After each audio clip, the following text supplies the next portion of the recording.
Hi, good afternoon. Kain po tayo.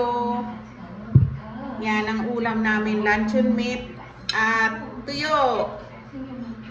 Dahil sa mahal ang gasolina, yan lang po ang nakayanan namin. At coke po tayo dyan.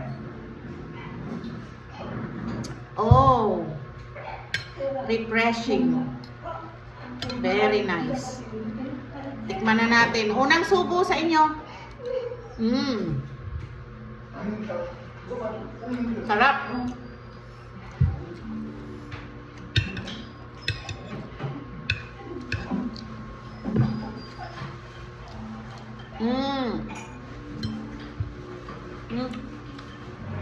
Pati ulo. Kainin na, sayang.